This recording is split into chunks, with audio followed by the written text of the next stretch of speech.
Welcome to the Bold Analysis, ladies and gentlemen. If you are a subscriber in this podcast, you will agree with me that we don't rush to do analysis without the substance. So, since the junior member of parliament was allegedly abducted, I did not rush to come before you because we really needed substance. Today, the junior member of parliament was found unconscious somewhere in a coffee plantation the other side of Karen, and he was rushed to Karen Hospital. I have seen reaction online with Kenyans, a section of Kenyans saying that was a self-abduction. So ladies and gentlemen, and today in this podcast, we are going to look at if self-abduction true or false. Number one, we're also going to interpret why the state cannot escape accountability on what happened to George Koimburi, whether self-abduction or abducted by state security. And this is a matter that the president cannot afford to take casually. Today, Rigathi has visited him in the hospital, and that is why I told you now we have substance probably to base our argument. If you've been following that, I want to first, before you even subscribe to the channel, I want you to take a minute and first just go to the comment section. What are your thoughts? Even before you listen to what I'm going to say here, what are your thoughts? Is it self-abduction or was abducted? So from here, there is a perspective that I want us to bring into the picture.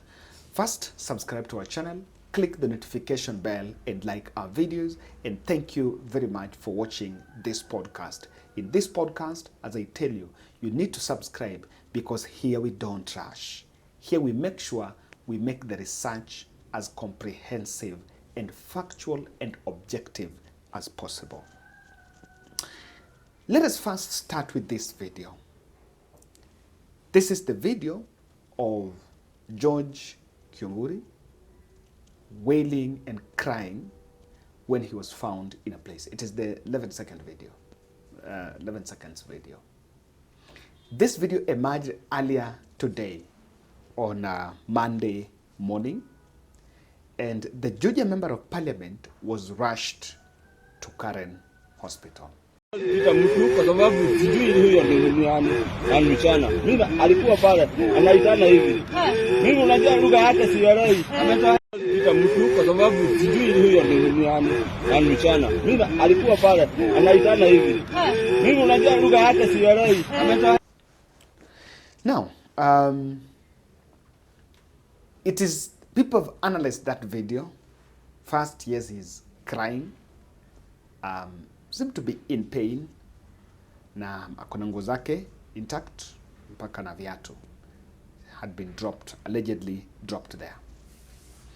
The first person to have reacted to that without even visiting the member of parliament is Betty Wamaina. Let's look at the post from Betty Wamaina. The CS Interior has the national mandate of providing security to all of us. Can the government and parliament, through the speaker, demand to see and have Koimburi go through some examination? Can we see the physical injuries and the flesh torn during the purported abduction? Honorable Koimburi narrated to Honorable Anwar Muratha and I of how he could stage his own arrests. During campaigns, he could plan for meetings and go with insufficient money. He could then plan on how to be arrested in the process of distributing the money. Akifikisha laini quarter, anaangukiwa na fake DCI.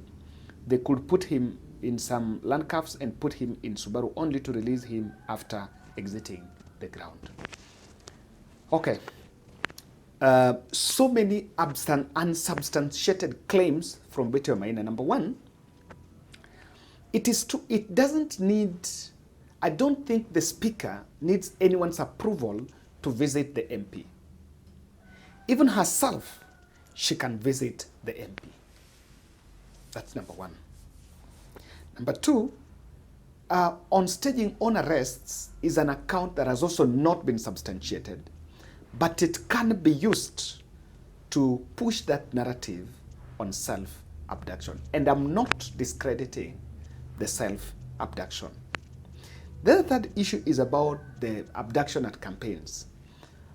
George Koimburi vied through UDA. I don't remember, and if you can remember an incident where during his campaigns where he was abducted, I don't know for what purpose, for what reason. However, the MP recently has been under this, he's been arrested in the past. He's undergone through this in the past. And so I don't think it was supposed to be, I don't think something is stopping the state from doing it. But I've told you that because we will then have to confirm. We must ask ourselves a simple question. If abduction, and that is it, if abduction, who is supposed to confirm?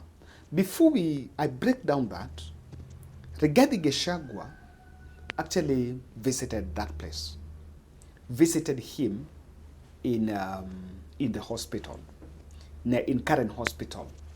And in that Karen Hospital, I see he was received well. And later, after visiting George Koimburi, the MP, he gave a statement in the floor just at the gate of the hospital. Number one, that press briefing in Karen was attended by the DCP team. One aspect here is also that Rigathi has also given an account of how the patient is. So, and this is why I want to ask the team that believe that abduction was self-made. Who is supposed to confirm? And is it in the interest of President Ruto to clear their name if they're being accused of abduction? Since this incident, there is no statement from National Police Service. There is no statement for Inspector General Kanja. There is no statement from government spokesperson. There's no statement from DCI or Murkomen. No one has issued any statement. Should the country take what Betty Maina is saying and confirm a staged one? When you listen to the speech by Rigathi, Rigathi has repeated, now this is the second time he's repeating it, that there is a special branch of police that come from William Ruto, I don't know, some tribe somewhere, that is undertaking all these human rights violations. Last Friday, the Honorable George Koimburi had a function in his constituency in a place called Kachororo, and he had a serious engagement with his constituents. In fact, I had the opportunity to address those people through the phone. And after he left the ceremony, he was accosted by officers from the DCI who chased him, and he was able to escape using a motorbike with the help of the local constituents. His vehicle was impounded and his driver was arrested. That vehicle is still in the hands of the DCI.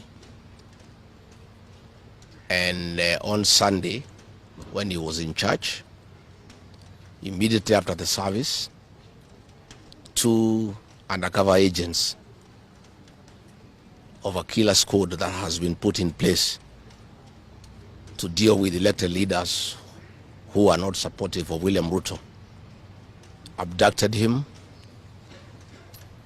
in full glare of the church members, and in the process almost harmed his wife. It is not known where he was taken to, but after a serious search early this morning, he was found in a coffee plantation in Kevichoi, that is in the Githunguri constituency, badly beaten and in very serious condition. He was taken to a hospital for first aid and later brought here where he was admitted. And I've just seen him and I've talked to the doctors, and they have confirmed that the Honorable George Koimburi was tortured by professionals. He has serious soft tissue injuries. This is torture normally done by professionals. He has lost his voice, and the doctors are working round the clock to restore his vocal cords. And the Honorable Koimburi has been able to communicate through writing because he is not able to speak. That some chemical was administered through inhalation, and the doctors have told us that preliminary investigations confirm that that chemical has interfered with his vocal cords. The doctors have assured us they are doing everything within their power to make sure that he's out of danger. They have taken blood and urine samples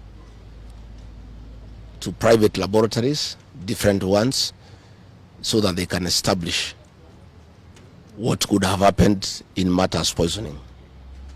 You remember last weekend I said that a special squad had been set aside and now we have confirmation that President William Ruto, CS for Interior Kipchumba Murkomen, and the Deputy Inspector General, Mr. Eliud Langat, all from the Kalenjin community, have put up a squad to deal with leaders who are opposed to this regime. The Honorable Kipchumba Murkomen has sent a message to us through common friends that his appointment to the Ministry of Interior is to make sure that William Ruto is re-elected as president and to deal with anybody who can stop that objective.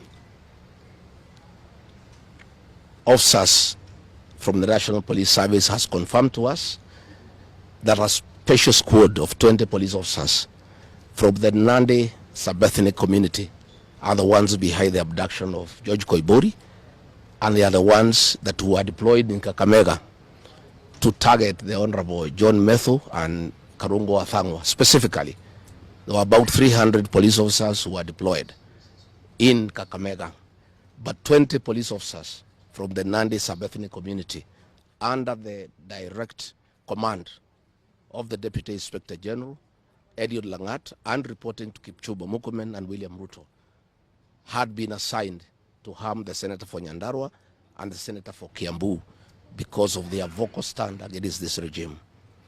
Let me say that I want to appeal to the international community to rescue this country. William Ruto has become a very vengeful dictator, and his activities are similar to the one by Dr. Dada and Mobutu Sese Seko. And the level of impunity in this country, if the international community does not come through for the people of Kenya, we are going to have not just killings, but maiming of elected leaders. What has happened to the Honorable Koimburi is a very deliberate attempt by William Ruto, Kipchumba Murkomen, and Langat to scare leaders who speak out. It is meant to scare them. It is meant to sell them fear so that they can stop agitating for the liberation of this great republic. And I want to say that William Ruto must know it is these leaders, it is not these leaders who are against his rule. It is the people of Kenya.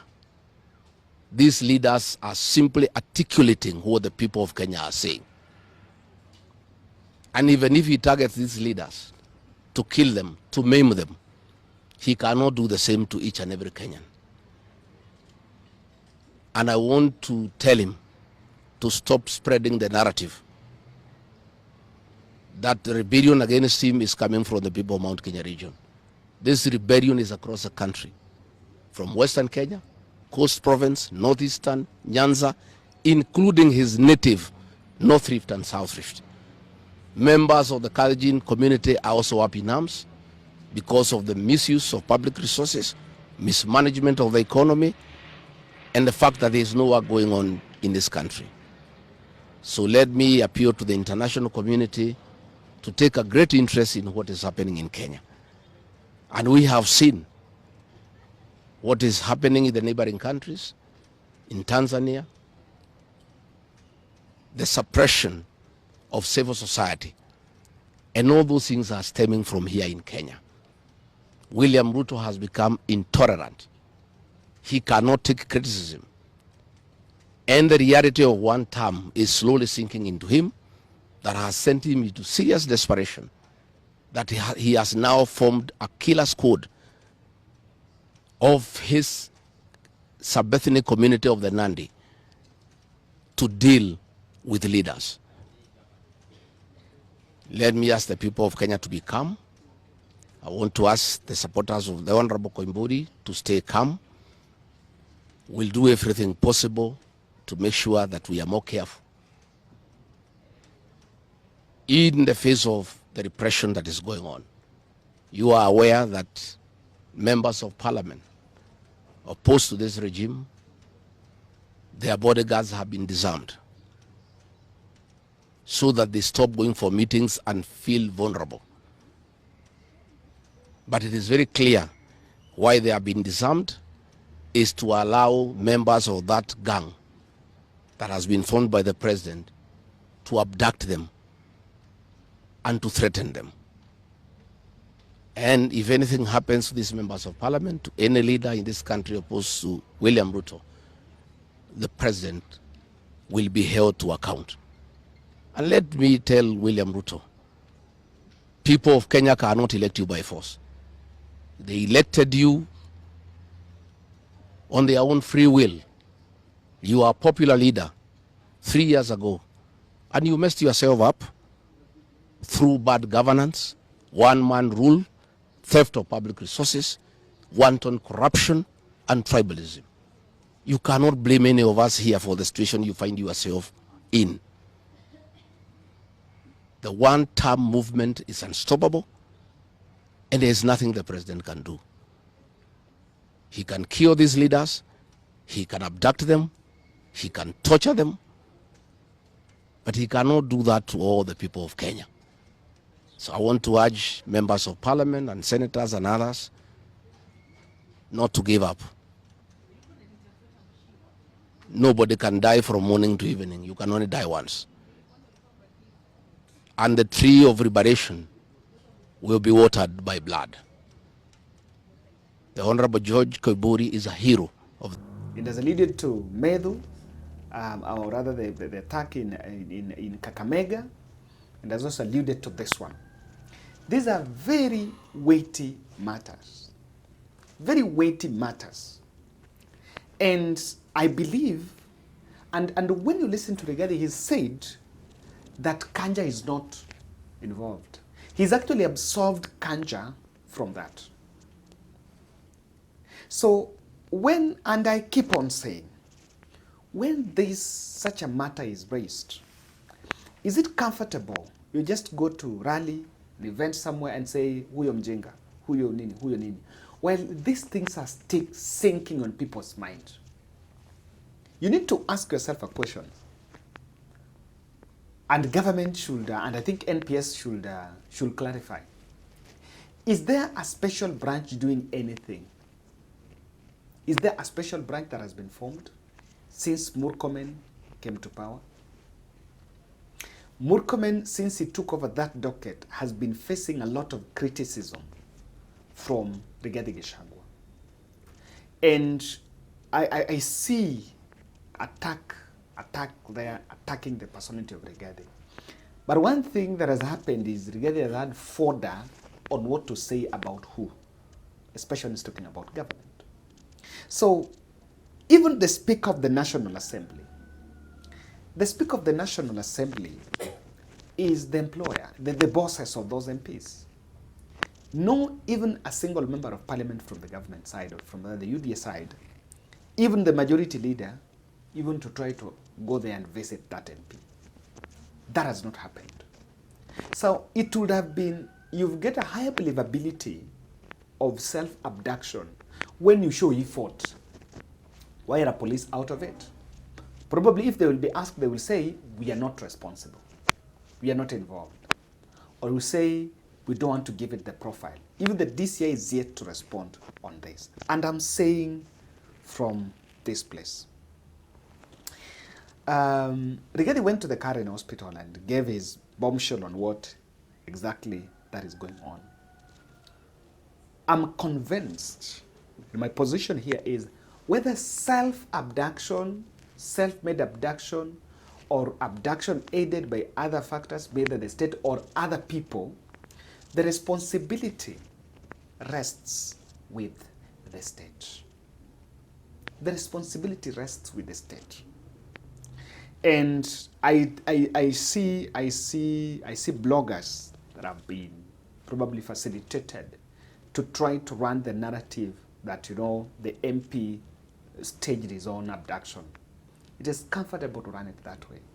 But this is why I think the president cannot go casual over this. Why?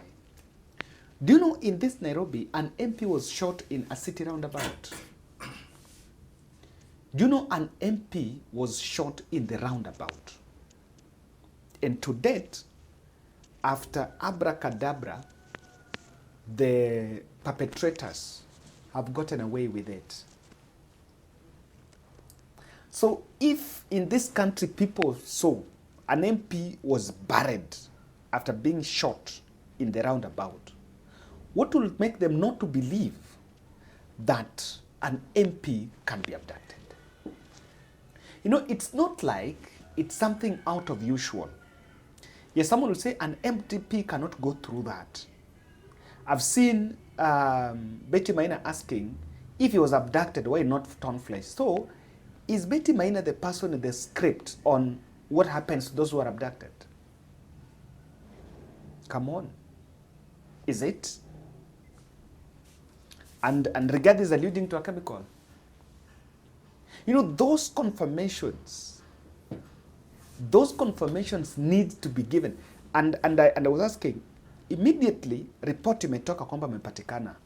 The first people that should arrive there at the DCI. Yes, we are not involved, the police. They should arrive there and make that place a crime scene. Try to get Malianguka, Nini. You know, you need to do something. Rigathi is saying he cannot talk and they're trying to restore his vocal cords. Maybe he was given some medicine or something, or he was given some drug or that. So the believability is there. Now, number two, in William Ruto's backyard, just last week, not in William Ruto's backyard, last week, a priest, a father, Alois Cheriot Bet, was just shot by alleged bandits just a few moments after hosting some small Jumuiya Christian fellowship in Kakbiken village, and was heading back to his home. Was attacked there. A Catholic priest was abducted in Nyahururu and found dumped in Kikopey. So these things happen. And that is why, you know, if we are in some clean state where those things don't happen, you can say they are not there. You cannot say it's not. The other reason why I'm telling the president must activate his team, and his security team must they must be accountable to this, whether it is them involved or not. Because Rigathi is raising a weighty matter and is blaming the Kalenjin Axis, a police unit composed of a Kalenjin Axis, and is clearly absolving Kanja from this. Kanja is quiet. Is there something that Rigathi knows? And Rigathi is going out in public and saying, police insiders have told us. People believe him when he's saying police insiders are telling us. So, and when he's saying all that, he's saying that so that he gets validation. If you doubt him, anasema ni mapolisi wameniambia. Sahi, You know, the statement that should come, if what Rigathi is saying does not hold, Kanja is the one that should come up and own up. We don't have any special branch we formed recently. And one thing happening, and the governments be very wary.